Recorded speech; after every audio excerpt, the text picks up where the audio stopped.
السلام عليكم الخوت، تحيت لكم. الموضوع ديالنا مهم الخوت، عطيتنا جوج مواضيع غنتكلموا عليهم.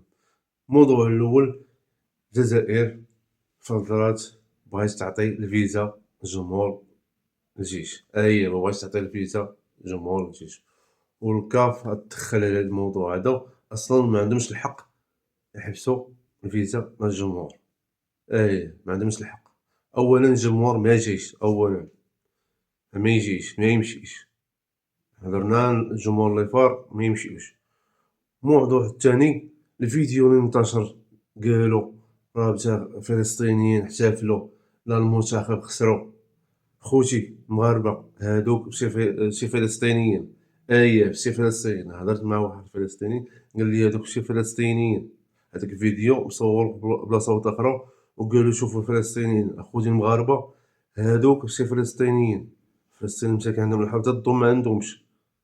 هذا الميساج لكم الخوت، هذا ما كان الخوت.